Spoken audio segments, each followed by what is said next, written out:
안녕하십니까. 전세계 계신 CBN 청취자 여러분, 하나님의 말씀으로 사랑과 행복 전하는 CBN 교과방송의 정수 인사드립니다. 안녕하세요. 김성진입니다. 예, 목사님 오랜만이고 반갑습니다. 네, 목사님 잘 계셨죠? 예, 덕분에 목사님도 잘 계셨나요? 네, 저희도 잘 지내고 있습니다. 예, 한 기에 딱 한 번 만나서 그런지 너무 반갑고 네, 너무 좋습니다.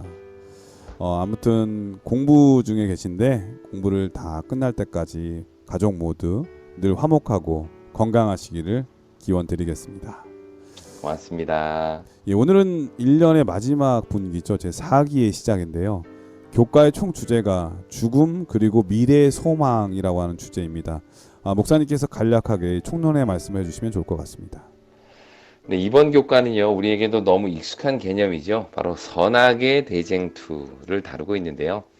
이 선악의 대쟁투는 하늘에서 시작된 죄가 어떻게 지구로 옮겨지게 되었고, 또 그 죄의 문제를 하나님께서 어떻게 해결하시는지를 보여주는 그런 내용입니다. 이런 대쟁투 사관, 대쟁투의 역사관에서 가장 중요한 것은 하나님의 품성이에요. 이 긴 선악의 싸움을 통해서 결국 하나님은 사랑이시다 라는 것이 온 우주에 분명하게 드러낼 것이기 때문이죠. 하지만 이러한 이해는 자칫 잘못하면 인류가 마치 하나님의 품성을 드러내기 위해 동원된 그런 피조물 정도로 오해하게 만들 수도 있습니다. 그러니까 과학자가 실험실 쥐를 통해서 자기 이론을 증명하듯이 하나님도 인류를 통해서 온 우주에 자신의 품성과 율법을 옹호하려고 한다라는 주장인데요. 하지만 이러한 생각은 성경과 정면으로 반대됩니다. 하나님의 품성의 옹호는 대쟁투의 목적이 아니라 그 결과입니다. 그러니까 대쟁투의 목적은 인류를 구원하는 데 있습니다. 그것을 위해 행하신 하나님의 모든 행위가 결과적으로 볼 때 하나님의 사랑을 다 드러내는 그러한 모든 행위라는 거죠. 한 사람 한 사람을 구원하기 위한 하나님의 그 열정은 결과적으로 온 우주 앞에 하나님의 사랑을 분명하게 나타내는 것입니다. 그러니까 다시 말해 인류의 구원이 대쟁투의 목적이요. 그 결과 하나님의 사랑은 온 우주 앞에 드러나게 될 것이다. 그러니까 라는 것입니다. 아이가 아프면은 부모가 아이를 네, 고치려고 엄청나게 노력을 하잖아요. 네, 근데 그 고치려고 막 뛰어다니는 게 내가 아들을 얼마나 사랑하는지에 대한 그 증명하려고 하는 게 아니라 아들을 살리려고 하다 보니까 그 네. 사랑이 드러나는 거잖아요. 맞습니다. 아주 정확한 표현을 해주셨어요. 그런 의미에서 하나님의 품성이 옹호되는 것은 이 대쟁투의 결과로 나타나는 정말 가장 중요한 어떤 모습임과 동시에 또 이 선악의 대쟁투를 통해서 우리는 인류를 구원하시는 하나님의 사랑을 경험하게 되는 거죠.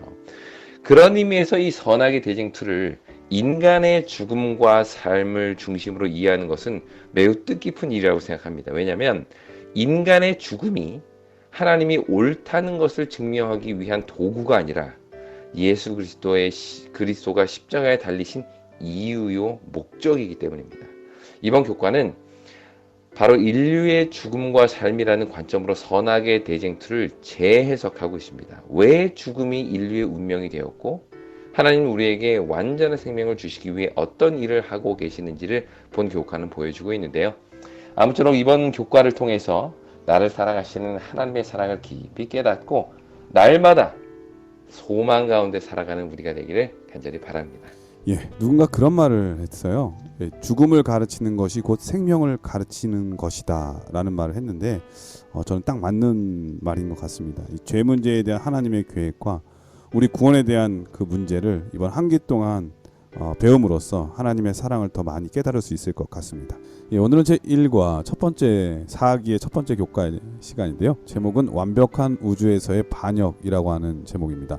먼저 기억절 말씀을 읽어드리겠습니다. 너 아침의 아들 김영성이여 어찌 그리 하늘에서 떨어졌으며 너 열국을 엎은 자여 어찌 그리 땅에 찍혔는고. 이사야 14장 12절 말씀이었습니다. 자, 오늘은 제 1과 완벽한 우주에서의 반역이라고 하는 주제인데 어떤 말씀인가요? 네, 1과는 죄의 시작에 대해서 이야기를 합니다. 뱀의 유혹을 받은 하와는 선악과를 먹었고 그렇게 죄의 역사는 시작되었다라고 성경이 말하는데요. 그렇다면 뱀에 의해 나타난 그 악은 또 어디서 시작된 걸까요? 모든 것이 완전하고 완벽한 세상에서 어떻게 죄가 시작될 수 있었을까 하는 겁니다. 이와 같이 악의 근원을 찾아가는 일은 결코 쉬운 일이 아니죠. 우리가 이 교과 내용 이후에도 보면 화이트 부인이 이런 말을 했습니다. 죄는 신비다. 그리고 설명할 수가 없다라고요. 그러니까 우리는 단지 성경이 우리에게 보여주는 데까지 알고 이해할 뿐입니다. 그렇다면 성경은 죄의 시작에 대해서 무엇이라고 말하고 있고 이것이 선악의 대쟁투를 이해하는데 어떤 의미가 있을까요? 그럼 지금부터 성경이 말하는 죄의 시작에 대해서 살펴보도록 하겠습니다. 예, 오늘은 죄의 시작과 죄의 의미에 대해서 우리 김성진 목사님 모시고 함께 배워보도록 하겠습니다. 이것을 잘 이해하는 것이 바로 우리를 위한 하나님의 구속의 의미를 이해할 수 있는 바로 첫걸음이 될 수 있기 때문이겠죠. 네, 오늘 말씀을 기대하면서 참여 듣고 시작합니다. 여기는 말씀의 방송 CBN 코리아입니다.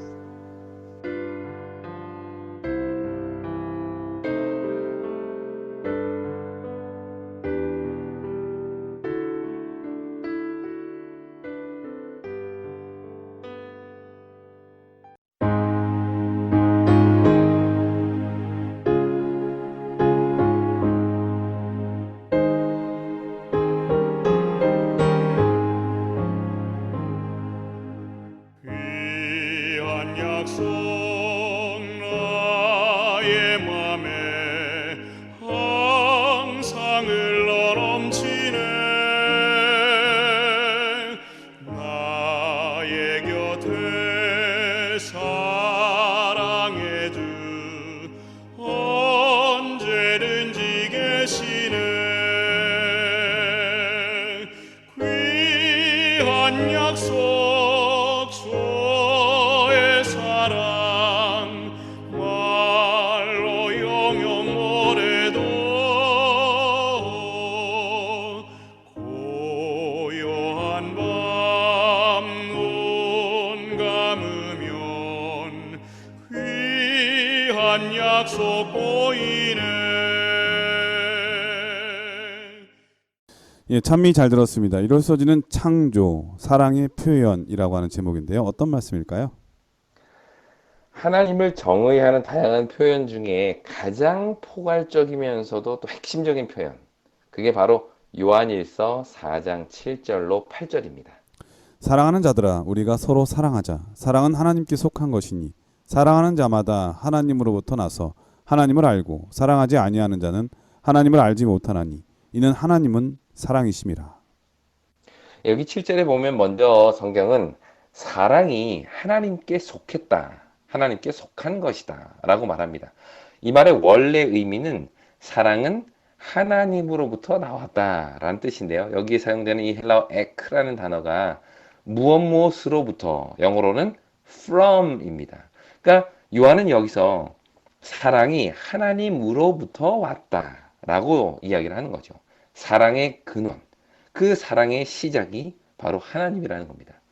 그 이후에 8절에서는 한 발 더 나아가서 하나님은 사랑이다 라고 말합니다. 이것은 하나님 자체가 사랑이라는 뜻이죠. 단순히 사랑의 근원뿐만 아니라 그분 자신이 사랑 그 자체라는 뜻입니다. 이 표현이 좀 추상적으로 들을 수가 있겠지만요. 여기서 우리는 요한이 무엇을 말하고 싶은지를 알 수 있습니다. 그것은 바로 하나님 자체가 사랑이기 때문에 그분의 모든 행위, 모든 말씀, 이것은 다 전부 사랑이라는 렌즈로 이해하고 해석되어야 된다는 거예요. 그 대표적인 예로 교과는 창조를 이야기하고 있는데요. 사랑은 특성상 이 대상을 필요로 합니다. 사랑할 대상, 사랑을 표현할 대상이 있어야 하는 건데요. 그런 의미에서 하나님의 창조는 사랑의 대상을 창조한 것입니다. 특별히 하나님의 형상과 모양을 따라 창조되었다라는 말은 인간이 그분의 사랑을 그대로 담고 있다라는 의미로도 이해할 수가 있겠죠. 이렇게 창조된 인간은 하나님과의 관계뿐만 아니라 사람과의 관계 역시 사랑으로 묶여 있는 것입니다. 둘이지만 한 몸인 상태. 이것이 사랑이신 하나님이 창조하신 인간의 모습인 것이죠. 이와 같이 사랑으로 창조된 존재가 각 가정에도 있는데요. 그것이 바로 자녀입니다. 우리 자녀는 사랑으로 창조된 열매죠. 남녀의 온전한 사랑이 또 다른 사랑의 대상을 만든 겁니다. 하나님께서는 지금도 계속되는 사랑의 창조를 통해서 그분의 사랑이 계속해서 더 많은 열매를 맺기를 원하시는데요. 부부가 서로를 사랑하는 마음이 있어야 한다는 것입니다. 왜냐하면 하나님으로부터 난 사람은 그 삶의 모든 영역에서 하나님의 사랑이 나타내야 되기 때문입니다. 또 각 교회 역시도 사랑으로 잉태된 영적 자녀들이 있죠. 성도들의 오랜 기도와 헌신을 통해서 나타난 그 새신자들에게도 계속적인 하나님의 사랑이 공급되어야만 합니다. 이 가정의 분위기가 자녀의 품성에 지대한 영향을 미치는 것처럼 교회의 분위기는 새신자의 신앙에 매우 중요한 영향을 미칩니다. 그러므로 우리의 각 가정과 교회는 사랑으로 인류를 창조하신 그 하나님의 사랑을 따라 날마다 더 깊은 사랑을 나누는 공동체가 되어야 하는 것이죠. 이것이 요한이 우리에게 우리가 서로 사랑하자라고 말한 이유입니다. 하나님을 아는 자들, 그 사랑을 경험한 자들, 그 사랑으로 창조된 자들로서 날마다 그 사랑을 나타내는 우리가 되기를 바랍니다. 예, 일어서지는 창조, 사랑의 표현이라고 하는 제목인데요. 예전에 이런 말이 있잖아요. 사랑은 움직이는 거야. 네네. 목사님 동의하시나요? 네, 뭐 어떤 의미에서는 사랑은 동사라는 의미에서는 뭐 가능합니다만 이 사람 저 사람 옮겨간다는 그런 뜻이 의미에서는 아니고 좀 저는 네네. 목사님 말씀 들으면서 이 네네. 사랑의 표현, 창조를 배우면서 네네. 사실 남녀 간의 그 둘의 사랑은 계속 거기에만 머물러 있지 않잖아요. 네. 둘 사이에 태어난 열매가 있으면 그 사랑이 둘과의 사랑과 또 별개로 그 자녀들에게 또 옮겨가서 그렇죠. 그 자녀를 사랑하는 또 다른 사랑을 배워가잖아요.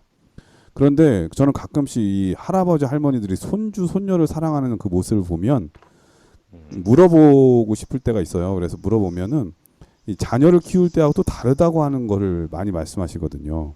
그렇죠. 예, 그때보다 더 사랑스럽다는 거예요. 그러니까 또 손주 손녀를 대하는 그 사랑은 또 다른 사랑인 거죠.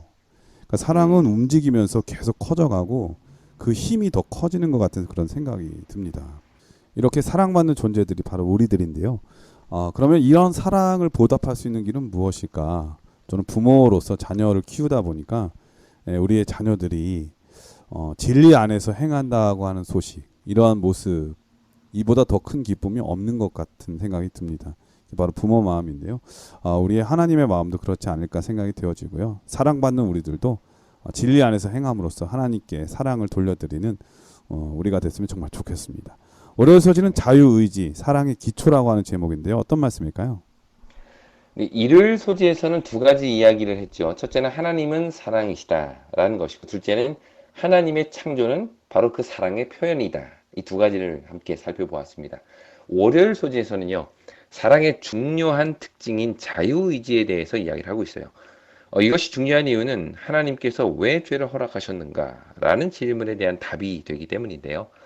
하나님 자체가 사랑이라고 선언한 요한은 그 사랑에 대한 인간의 반응을 요구하고 있는데 그 반응이 바로 인간의 시인입니다. 요한일서 4장 2절과 3절을 보시겠습니다. 예수 그리스도께서 육체로 오신 것을 시인하는 영마다 하나님께 속한 것이요 예수를 시인하지 아니하는 영마다 하나님께 속한 것이 아니니. 네, 여기 시인하다라는 표현이 두 번이나 나오는데요. 시인하다라는 말은 고백하다 또는 인정하다라는 뜻입니다. 한마디로 시인은 인간의 적극적인 어떤 동의를 나타내는 거예요. 여기에는 개인적인 선택, 개인의 선택이 포함되어 있습니다. 아무리 하나님의 사랑이 분명히 나타난다 하더라도 사람은 그것을 거절할 수가 있죠. 왜냐하면 사랑은 결코 강요될 수 없기 때문입니다. 사랑이 강요되는 순간 그것은 더 이상 사랑이 아닌 거죠. 그런 의미에서 하나님의 사랑은 언제나 우리의 동의와 시인을 필요로 합니다. 내가 그 사랑을 받아들이기로 선택할 때 비로소 하나님의 사랑이 우리 속에 뿌리를 내리게 되는 것인데요. 15절에서 요한은 이렇게 이야기를 합니다. 누구든지 예수를 하나님의 아들이라 시인하면 하나님이 그의 안에 거하시고 그도 하나님 안에 거하시느니라. 네, 여기서도 요한은 우리의 시인을 고백을 요구하고 있습니다. 이것은 하나님의 아들을 통해 나타난 그분의 사랑을 나의 것으로 받아들이겠다라는 선택을 뜻하는 것이죠. 이처럼 사랑은 반드시 자유의지가 전제되어야 합니다. 선택이 없는 사랑은 폭력이죠. 사랑은 사랑하지 않을 자유까지도 포함합니다. 그래서 하나님은 사랑을 강요하는 대신에 사랑을 우리에게 보여주신 것입니다. 요한일서 4장 19절입니다. 우리가 사랑함은 그가 먼저 우리를 사랑하셨습니다. 네, 우리의 사랑은 하나님이 먼저 보여주신 사랑에 대한 우리의 반응이죠. 거기에는 그 어떤 강요도, 강제도 없습니다. 아들을 통해 나타난 하나님의 사랑에 감동된 자들이 그분을 나의 주님으로 고백할 수 있는 것이죠. 시인할 수 있는 겁니다. 그런 의미에서 하나님의 사랑은 죄의 가능성을 포함하고 있어요. 그러니까 사랑은 사랑하지 않을 자유까지도 포함하기 때문에 언제나 죄의 가능성이 열려 있다는 것입니다. 그 결과 사단은 스스로 죄를 선택하였고 이 땅에 죄가 들어오게 된 것이죠.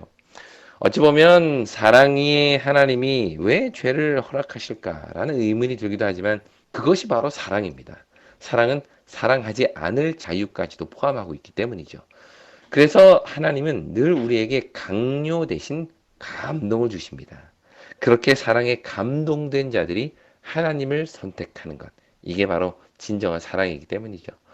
이것은 하나님의 사랑을 전하는 우리에게도 매우 중요한 교훈이 되는데요. 예를 들어서 우리가 자녀들에게 신앙을 강요할 때가 있습니다. 물론 자녀를 사랑하는 마음으로 그렇게 하는 것이지만 하나님의 사랑은 절대 강요를 통해 전달되지 않는다는 것을 우리는 기억해야 합니다. 강요를 통한 신앙은 신앙을 흉내내게 할 수는 있어도 변화되게 할 수는 없습니다. 우리가 할 수 있는 일은 보여주는 것이죠. 하나님의 사랑을 자녀들에게 또 주변 사람들에게 보여주는 것입니다. 마치 하나님이 그 아들을 통해 자신의 사랑을 보여주신 것처럼 우리도 사랑을 보여줌으로써 그들을 감동하게 하는 것. 이것이 바로 사랑이 전달되는 유일한 길입니다. 왜냐하면 사랑은 자유의지에 기초하고 있기 때문이죠. 예, 월요일 소지는 자유의지, 사랑의 기초라고 하는 제목인데요. 진짜 뭐든지 마음이 움직여서 하는 일은 상상할 수 없는 큰 일을 이루게 되잖아요. 왜냐하면 억지로가 아니라 자발적이기 때문에 즐겁게 행할 수 있고 또 삶이 행복해지는 걸 스스로 느끼기 때문이겠죠. 그런데 사랑이라고 하는 것이 바로 이러한 상호감 없이 일방적이고 강요에 의해서 된다면 그것은 행복이나 즐거움이 아니라 괴로움이고 힘든 일이잖아요. 그러므로 자유의지가 얼마나 중요한지 우리 목사님을 통해서 배울 수 있었습니다. 목사님 혹시 그 사람 아시죠? 전신마비 네. 아들이 달리고 싶다는 말 한마디에 아들을 네. 데리고 함께 달렸던 그 아버지, 기억하죠. 네, 팀 호이시라고 하는 분이신데요. 이분이 작년에 80세의 나이로 잠드셨는데 무려 아들과 함께 1977년부터 2016년까지 40년간 마라톤으로는 72차례, 트라이앵글로는 257차례, 그 다음에 듀애슬론이라고 하는 게 있는데 22번, 총 1130개 대회를 완주했다고 해요. 정말 누구도 할 수 없는 엄청난 일을 행한 건데 어떻게 이 아버지가 40년을 아들과 함께 달릴 수 있었을까? 그것은 뭐 두말할 필요 없이 이 아들에 대한 사랑이고 또 60세가 된 이 아들도 그의 아버지에 대한 사랑이 있으니까 그 일을 할 수 있었겠죠. 저는 그 아들이 아버지에 대해서 그 고백한 그 말이 정말 귀에 오랫동안 남는데요. 이렇게 얘기했어요. 아버지에 대해서 한마디 해달라고 하니까 그가 나는 아버지가 아니었다면 난 아무것도 할 수 없었고 아버지는 내 날개 아래를 뒷받쳐주는 바람과 같은 분이셨다. 이런 얘기를 하거든요. 우리를 계속 날 수 있도록 힘을 불어 넣어주시는 우리 사랑, 아버지의 사랑, 하나님에 대한 사랑, 이런 사랑을 우리가 마음속에 꼭 간직하며 살아가면 정말 좋겠다는 생각이 듭니다. 화요일 소지는 이해할 수 없는 선택이라고 하는 제목인데 어떤 말씀일까요? 네, 선택의 자유가 주어졌을 때 그것을 어떻게 사용하느냐 하는 것은 말 그대로 개인의 선택이죠. 에스겔 28장은 하나님의 사랑에 대한 사단의 선택을 묘사하고 있습니다. 에스겔 28장은 두로 왕에 대한 심판과 애가가 기록되어 있는데요. 두로는 이스라엘 옆에 그 지중해 쪽에 자리 잡은 아주 작은 나라입니다. 근데 이 나라는 무역을 통해서 많은 부를 누렸어요. 우리가 잘 아는 사람 중에 이 두로 왕 히람이라는 사람이 있죠. 그가 바로 솔로몬이 성전을 지을 때 뭐 많은 백향못과 또 이 놋 기술자 등을 보내서 성전 건축을 하는 걸 도왔던 그런 왕인데 이 왕이 바로 두로 왕이었습니다. 하지만 그 이후에 두로 왕들은 부와 권력으로 인해서 점점 교만해졌고요. 마침내 하나님으로부터 심판을 받게 되죠. 그 내용이 에스겔 28장입니다. 그런데 12절부터는 애가가 시작이 되는데 그 내용이 단순히 두로왕, 이 땅에 있는 인간 두로왕을 가리키는 것이 아니라 천상의 존재를 언급하고 있음을 알 수가 있어요. 예를 들어 그가 에덴 동산에 있었고 기름 부음을 받았던 덮는 그룹이었고 또 하나님 앞에서 왕래하였다. 이런 표현은 단순히 두로왕에 대한 것이 아니라 이 하늘의 존재, 루스벨을 나타낸다고 우리가 이해할 수가 있겠죠. 그는 정말 많은 것들을 누린 존재였습니다. 여러 보석으로 단장하고 하나님의 성산에서 왕래하고 하나님 앞에서 모든 영화를 누렸던 존재이죠. 14절에 보면 그가 누렸던 이 모든 것이 다 하나님이 주신 것이다 라고 이야기를 합니다. 너 기름 부음을 받은 천사이며 내가 너를 세웠다 라는 이 표현이 그의 모든 영광이 하나님으로부터 왔다는 것을 보여줍니다. 그러나 그랬던 그가 마침내 불의를 드러내지요. 강포와 범죄가 가득하고 교만과 더러움이 그를 덮었다라고 성경은 이야기를 합니다. 그런데 그 원인을 이렇게 소개하고 있어요. 에스겔 28장 16절과 17절입니다. 내 무역이 많음으로 내 가운데 강포가 가득하여 내가 범죄하였도다. 내가 아름다움으로 마음이 교만하였으며 내가 영화로움으로 내 지혜를 더럽혔음이요. 네, 여기 보면 이 사단의 세 가지 죄악이 나오는데 강포, 교만, 그리고 지혜를 더럽힘 이 세 가지 죄악이 나옵니다. 근데 그 이유가 내가 무역이 많음으로 또 내가 아름다움으로 또 내가 영화로움으로라고 말해요. 다시 말해 그가 누렸던 풍성함과 아름다움과 영화로움이 그를 타락하게 만들었다는 겁니다. 이것은 다 하나님께서 그에게 주신 것인데 그를 향한 하나님의 사랑의 표현으로 그에게 주셨던 그런 풍요로움과 아름다움과 영화로움이 그를 죄로 몰아갔다는 것이에요. 그 사랑이 하나님에 대한 감사의 표현으로 돌아가는 것이 아니라 오히려 그를 교만하게 만들었다는 것이죠. 결국 많이 여기서 가진 것 때문에 교만하게 네네. 됐네요. 근데 여기서 우리가 중요한 교훈을 하나 얻게 되는데요. 사랑은 사람을 겸손하게 만들기도 하지만 교만하게 만들기도 합니다. 아까 목사님 조금 전에 이 팀 호잇에 대해서 이야기를 하면서 그 자기가 달릴 수 없는 존재라는 걸 아들은 너무나도 잘 알고 있죠. 그래서 아버지가 자기를 위해서 자기를 업고 달리고 끌고 달리는 이 모습을 통해서 야, 그래, 내가 날 수 있는 건 내 밑에서 이렇게 끊임없이 불어주시는 아빠의 이 바람 덕분에 내 날개가 날 수 있구나. 라는 것을 깨닫고 그는 겸손한 고백을 했는데 반대로 교만한 생각을 할 수가 있는 겁니다. 그래, 내가 이만큼 날고 있어. 봐, 내가 날고 있잖아. 라는 것이죠. 부모도 마찬가지입니다. 어떤 사람은 자식을 위한 부모의 희생 앞에서 겸손히 머리를 숙입니다. 오늘날 나를 있게 만드는 것이 부모의 사랑 덕분임을 내가 알기에 그 앞에서 우리는 정말 겸손하게 되는 거예요. 나를 향한 아버지의 희생과 어머니의 사랑을 앞에서 머리를 숙이게 되는 거죠. 근데 반면에 어떤 사람은 모든 것을 척척 채워주시는 부모 앞에서 한없이 교만해지기도 합니다. 마치 자기가 왕이라고도 된 듯이 말이에요. 그 받은 은혜를 아주 당연한 것이냐 행동할 때가 많이 있죠. 이처럼 똑같은 사랑이지만 초점을 하나님께 맞출 때는 감사와 찬양이 흘러 넘치지만 초점을 나에게 맞출 때는 그것이 우리를 교만하게 만들 수 있다는 겁니다. 사단은 자신이 누리는 이 모든 것이 은혜라는 것을 잊어버리고 마치 자신의 것이냐 생각하여 결국 교만에 빠지게 된 것이죠. 예. 이것이 바로 죄의 시작이었던 겁니다. 예, 정말 목사님 말씀처럼 이 같은 사랑을 받으면서도 이렇게 다른 반응을 보일 수 있다고 하는 게 정말 놀라운 생각이 듭니다. 그런 면에서 보면은 겸손과 교만은 이 사랑에 대한 다른 반응이라는 생각이 들기도 하고 그 차이는 불과 한 끗 차이다 이런 생각이 드네요. 네, 맞아요, 목사님. 그런 의미에서 우리 앞에도 이 두 가지 선택이 놓여 있습니다. 하나는 하나님의 사랑에 앞에 겸손히 머리를 숙이고 감사하는 것이고요. 또 다른 반응은 내가 누리고 있는 이 모든 것을 그냥 당연하게 생각하는 교만이죠. 우리는 사단의 선택을 이해할 수 없는 선택이다 라고 생각합니다. 마치 이번 과 제목처럼요. 이번 화요일 소재의 제목이 이해할 수 없는 선택인데요. 하지만 우리는 얼마나 자주 사단과 같은 선택을 하며 살고 있습니까? 사랑은 사람을 겸손하게 만들기도 하지만 교만하게 만들기도 하죠. 그것은 나의 선택에 달려있는 것입니다. 오늘도 이 무한한 하나님의 사랑을 공급하시는 그 은혜 앞에서 우리는 과연 어떤 선택을 할까요? 우리의 선택이 결코 사단의 어리석은 선택이 되지 않기를 간절히 바랍니다. 예, 화요소지는 이해할 수 없는 선택이라고 하는 제목인데요.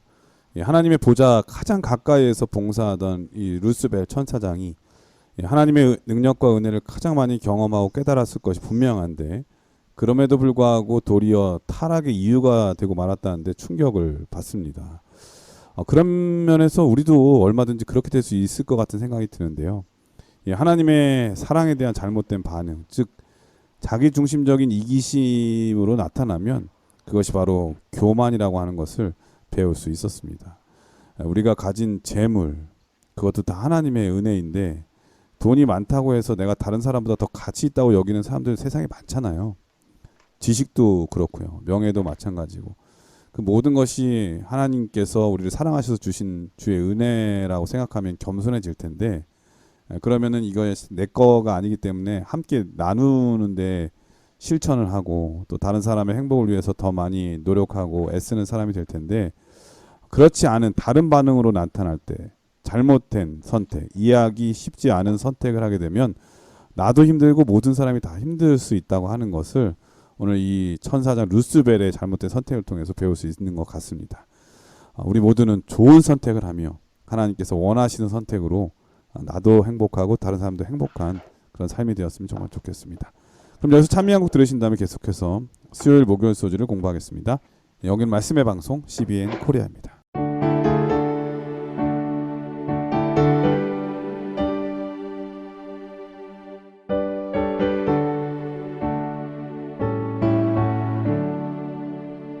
찬바람 부는 갈바리산 나의 주 예수 걸어간 곳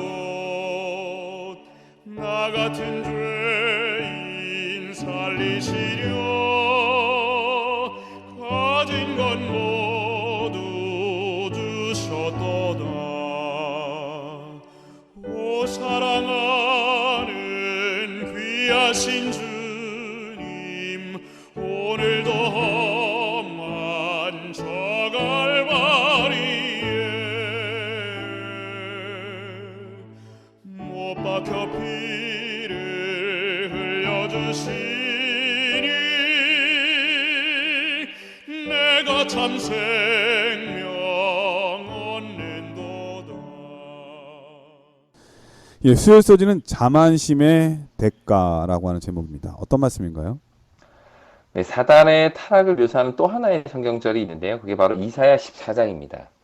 이사야 14장은 바벨론의 멸망에 대해서 이야기를 하는데요. 3절부터 11절은 바벨론 왕의 멸망을 묘사하고 있는 반면에 12절부터 15절은 에스겔 28장과 같이 사단의 타락을 이 바벨론 왕의 타락에 빗대어 설명하고 있습니다. 그 내용을 잠깐 읽어보겠습니다. 12절부터 15절입니다. 너 아침의 아들 계명성이여 어찌 그리 하늘에서 떨어졌으며 너 열국을 엎은 자여 어찌 그리 땅에 찍혔는고 내가 내 마음에 이르기를 내가 하늘에 올라 하나님의 뭇별 위에 내 자리를 높이리라 내가 북극 지폐의 산 위에 앉으리라 가장 높은 구름에 올라가 지극히 높은 이와 같아지리라 하는도다. 그러나 이제 내가 수월 곧 구덩이 맨 밑에 떨어짐을 당하리로다. 네, 성경은 계속 위로 올라가려는 사탄의 노력과 그럴수록 점점 더 아래로 떨어지는 결과를 대조해서 보여주고 있습니다. 여기 보면 내가 하늘에 올라 내 자리를 높이리라 산 위에 앉으리라 또 가장 높은 구름에 올라가리라. 이게 다 사단의 선택이었죠. 그는 자신에게 주어진 많은 특권과 은혜를 감사하는 대신 더 높은 곳, 더 큰 영광을 늘 갈망하고 원했던 것입니다. 하지만 그 결과는 계속해서 아래로 떨어지게 되죠. 12절부터 보면 하늘에서 떨어졌으며 땅에서 찍혔는고 구덩이 맨 밑에 떨어짐을 당하리로다 라고 이야기를 합니다. 이처럼 올라가려는 사탄의 노력은 결국 더 아래로 떨어지는 결과를 가져오게 됩니다. 이것이 그의 선택의 결과였던 것이죠. 예, 너무 높은데 오르려다가 떨어졌으니까 그 충격이 어마어마하겠는데요. 네. 예, 제가 어렸을 때 그 슈퍼맨이라고 하는 것이 꽤 유행했거든요. 목사님 혹시 슈퍼맨 보셨어요? 아, 슈퍼맨 예. 모르는 사람이 없죠. 예, 나르는 슈퍼맨 보자기 같은 거 뒤에 딱 이렇게 옷 입고 그죠? 예, 그 네. 당시에 우리 어린애들 중에 목에 보자기 걸지 않고 주먹 한 손 내밀면서 뛰어다니지 않은 애가 거의 없었을 거예요. 근데 그 시절에 정형외과에 환자가 넘쳐났다고 하잖아요. 예, 하도 미끄럼틀 같은 데 올라가가지고 나는 슈퍼맨이다 하고 뛰어내려가지고 애들 다리가 엄청 부러졌었거든요. 아니 근데 이게 진짜 그래요. 어린애들은 자기도 그런 힘이 있다고 생각을 하나 봐요. 제 친구 아들도 그래가지고 한동안 꽤 오랫동안 기입스해가지고 고생을 많이 했거든요. 근데 다행인 거는 그 미끄럼틀 정도에서 뛰어내렸으니까 다행이지. 만약에 63 빌딩 같은 데 올라가서 내가 슈퍼맨이다 하고 어우, 뛰어내렸으면 어떻게 되겠습니까? 네. 지금 사단이 자기가 그런 생각을 한 거잖아요. 마치 네네. 피조물인데 나도 하나님처럼 될 수 있다고 하는 생각 때문에 계속 올라가가지고 그 높은 데서 떨어졌으니까 그 충격이 어마어마했을 것 같은데요. 맞습니다. 근데 지금 말씀하신 것처럼 이렇게 높은 자리에 올라갔던 그가 한없이 나락으로 떨어지게 되었는데, 근데 이와 정반대의 선택을 한 분이 계시는데, 바로 예수님입니다. 그분은 자신을 낮추시고 또 죽기까지 복종하심으로 하나님이 그를 지극히 높여서 모든 이름 위에 뛰어난 이름을 주셨다라고 빌립보서 2장 8절은 우리에게 이야기를 하죠. 뿐만 아니라 가장 낮은 십자가에 임하신 그리스도께서는 가장 높은 하나님 보좌 우편에 앉으셨다라고 히브리서 12장 2절은 우리에게 이야기를 합니다.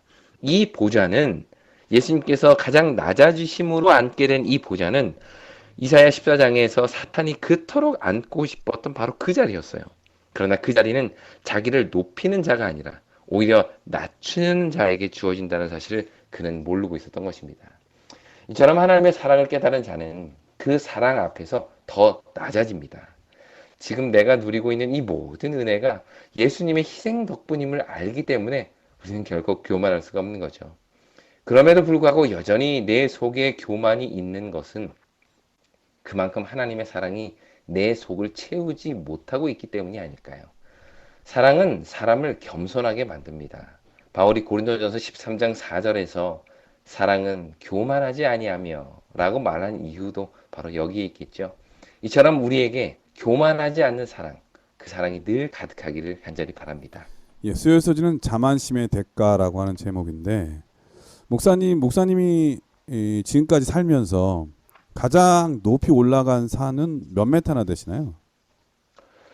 제가 높이 올라간 산은 몇 메타인지는 제가 정확히 모르겠습니다만 네. 네팔의 안나푸르나 베이스 캠프까지 올라갔죠. 목사님 거기 갔다 오셨어요? 제가 거기 갔다가 힘들었죠. 아니 근데 네, 고, 같이 갔던 사람들이 고산병이 많이 걸려가지고 다행히 저는 뭐 네. 그렇게 크진 그 않았는데 네팔 안나푸르나 와, 거기가 평균 8,000m 네네. 아닙니까? 그러니까 그 산 꼭대기까지 올라갔다는 게 아니고 네네. 베이스 캠프까지 갔다는 베이스 겁니다. 캠프는 얼마나 되나요? 네, ABC 안나푸르나 베이스 캠프. 그거 어, 제가 알았는데 거기 까먹었어요. 그래도 몇천 메타는 될 거 아니에요? 몇천 메타는 될 겁니다. 예. 네. 근데 거기까지 가는데 얼마나 힘이 듭니까, 그렇죠? 힘이 들었죠. 예. 그런데 비행기를 타면 얼마나 높이 올라가는지 아시죠? 얼마나 가죠? 하여튼 10,000m 이상 올라가잖아요. 네네. 내가 힘들이지 목사님 않고, 정확히 하는 건 아니시고. 네, 저 잘 모릅니다. 예, 비행기를 여러 번 타봤지만 이게 네. 고도가 하여튼 그 피트로 정해져 있으니까 얼마나 올라가는지 모르는데 아, 하여튼 뭐 어마어마하게 올라가잖아요. 산과 비교할 수 없을 만큼. 근데 네. 사람이 산에 오를 때는 내 힘으로 올라가니까 힘든데 비행기 타고 올라가면 힘든지를 하나도 모르잖아요. 그냥 가만히 앉아 네네. 있기만 하면 되니까. 이 인간의 노력이라는 게 그런 것 같아요. 높아지려고 인간이 노력해봐야 그 오르는 데는 한계가 있는데 하나님께서 올려줘서 오르게 해주시는 그 은혜에 따라서 올라가는 거는 그 높이가 가히 측량할 수 없을 만큼 높은 것 아닙니까? 우리가 하나님의 상속자가 되는 거니까. 온 우주의 만물의 통치자, 그 하나님의 상속자들이 되는 거니까 정말 엄청난 거죠.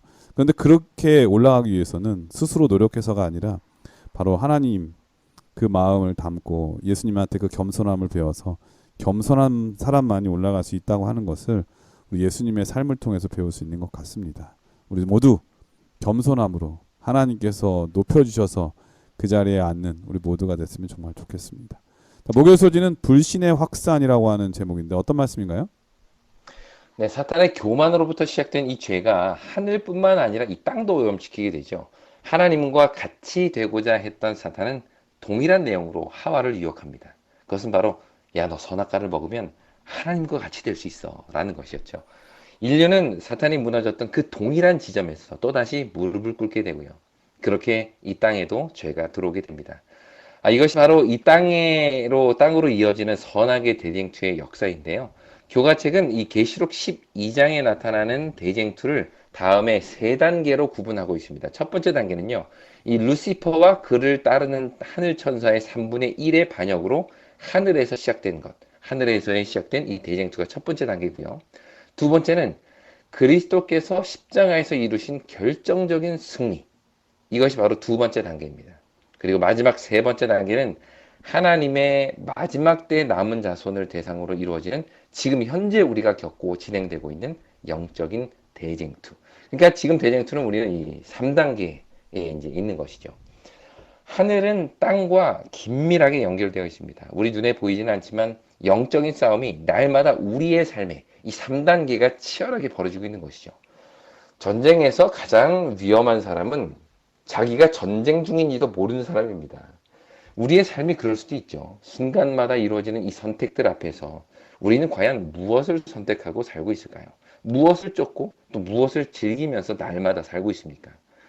사단에 의해 죄가 시작될 때에도, 하와를 통해 이 땅에 죄가 들어올 때에도 그 유혹의 본질은 한 가지였습니다. 바로 내가 하나님과 같이 되는 것. 어쩌면 이것은 우리와 되게 상관없는 이야기처럼 들릴지 모르겠어요. 왜냐면 우리가 하나님처럼 내가 높아지겠다라고 생각하며 살던 사람들이 얼마나 되겠습니까? 하지만 과연 그럴까요? 오늘 많은 사람들이 강의에서 또 방송에서 외치고 있는 것이 바로 너 자신이 너의 삶의 주인이다 라는 메시지입니다. 그중 어떤 부분은 공감이 되기도 하고 또 용기가 되기도 하죠. 하지만 이것이 하나님과 그분의 말씀을 내 삶의 중심으로부터 몰아내게 해서는 안 됩니다.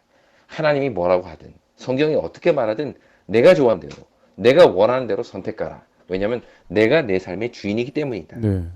이게 사단이 하와에게 했던 주장이잖아요. 그렇죠. 어찌 보면 이 사회가 만들어 놓은 여러 기준에 맞춰 사느라 허덕이는 사람들에게 이 말은 정말 시원한 냉수처럼 들릴지 모르겠습니다. 하지만 거기에는 엄청난 함정이 숨겨져 있죠. 정령 죽으리라 라는 하나님의 말씀을 뒤로하고 내 눈에 보기에 먹음직도 하고 보암직도 하고 지혜롭게 할 만큼 탐스러운 모습에 손을 뻗었을 때 인류는 다시 돌이킬 수 없는 결과를 얻게 됩니다. 우리도 마찬가지죠. 사단으로부터 시작된 하나님에 대한 불신은 점점 이 시대의 정신을 타고 우리의 마음에 밀려오고 있습니다. 불신의 확산이 빠르게 번지고 있다는 겁니다. 그러므로 우리는 지금까지 이어지는 이 선악의 대쟁투의 본질을 분명히 알고 이 선악의 싸움에서 승리하기 위해 날마다 하나님을 의지하는 일이 필요합니다. 이것이 우리가 이번 교과, 이 한기 교과를 통해서 선악의 대쟁투를 통하여 어떻게 승리할 수 있을지를 배워야 할 이유인 것이죠. 아무쪼록 2022년을 마무리하는 이 마지막 한기 교과를 통해서 우리가 지금 이 치열한 마지막 때의 선악의 대쟁투 싸움에 있다는 것을 기억하고 날마다 하나님의 능력과 그분의 은혜를 힘입어서 승리하는 삶을 살게 되기를 간절히 바라면서 오늘 말씀을 마치겠습니다. 예, 목요일 서지는 불신의 확산이라고 하는 제목이었는데요. 사단은 예전에 스스로 무너졌던 그 문제를 가지고 인류의 조상이었던 우리 아담과 하와 그리고 지금까지도 멈춤없이 남은 자손인 우리들을 계속 넘어뜨리려고 도전하고 있음을 깨닫게 되는데요. 얼마나 많은 사람들이 이 시험을 견디지 못하고 내 인생은 내 거야. 그래서 내가 가진 것을 가지고 내 마음대로 하겠다는데 뭐가 문제야 라고 하는 인식을 갖고 살아가는지도 모르겠습니다. 아무리 좋은 것이 있어도 하나님보다 더 좋아해서는 안 되고 아무리 좋은 것들이 있어도 하나님을 우리 마음속에 있는 자리에서 밖으로 내보내고 그것으로 채운다면 그것은 가장 불행한 선택이고 잘못된 선택이라는 생각이 듭니다. 이 중요한 신앙의 원리를 우리가 배웠으니까 우리도 좀 더 예수님의 마음으로 겸손하게 세상을 살아가야겠고 또 예수님 한 분이면 족하다고 하는 하나님의 귀한 은혜의 원리를 한 주일 동안 여러분 계속 경험하며 사는 여러분 됐으면 정말 좋겠습니다. 우리 목사님께서 이번 주 교과를 간략하게 정리해 주시고 기도하고 마치도록 하겠습니다. 네, 오늘 우리는 완전했던 하늘에서부터 죄가 어떻게 시작되었고 그 죄가 이 땅에 어떻게 전달되었는지 그 선악의 대쟁투의 역사를 살펴보았습니다. 하나님의 품성인 사랑은 반드시 선택의 자유를 필요로 하죠. 하나님께서는 당신의 사랑으로 인해 모든 피조물이 자발적으로 하나님을 선택하기를 원하십니다. 하지만 광명한 천사였던 루시퍼도 인류의 시조였던 아담과 하와도 정반대의 길을 선택합니다. 그로 인해 이 땅은 선악의 대쟁투에 휩싸이게 되었고 지금까지도 여전히 우리 각자의 삶에서 이 싸움은 치열하게 벌어지고 있죠. 그러나 하나님께서는 하나님을 선택한 자들을 위해 승리의 길을 마련해 놓고 계십니다. 그것은 바로 예수 그리스도를 통해 이미 이루신 승리에 우리가 동참하는 길이죠. 그러므로 우리는 날마다 비록 아주 사소한 일이라 할지라도 우리의 삶에서 늘 하나님을 선택함으로 날마다 승리하는 삶을 살게 되기를 간절히 바랍니다. 예, 목사님께서 기도해 주시고 교과를 마치도록 하겠습니다. 네, 함께 기도드리겠습니다. 하나님, 이 치열한 선악의 싸움 가운데서 이미 우리를 위하여 승리를 마련해 놓으시니 그 은혜를 감사드립니다. 이제는 매일의 삶 속에서 그 승리를 선택하게 하심으로 예수 그리스도께서 이루신 그 놀라운 승리가 우리의 것이 되게 인도하여 주시옵소서. 아멘. 하나님의 귀한 은혜가 다함없는 사랑이 날마다 우리를 하나님께로 더 가까이 이끌어 주시기를 사랑이신 예수님의 이름으로 기도드립니다. 아멘. 네, 전세 계신 CBN 청취자 여러분, 이번 4기 교과를 통해서 우리를 사망에 이르게 하는 이 죄의 문제와 또 우리를 다시 살게 하시는 하나님의 사랑에 대해서 많이 배우는 그런 한 기가 됐으면 정말 좋겠고요. 그로 인해서 우리도 다른 사람에게 사랑을 나눠줄 줄 아는 사랑이 넘치는 성도, 교회가 됐으면 정말 좋겠습니다. 건강하시고요. 저희는 다음 주에 다시 뵙겠습니다. 안녕히 계십시오. 안녕히 계세요.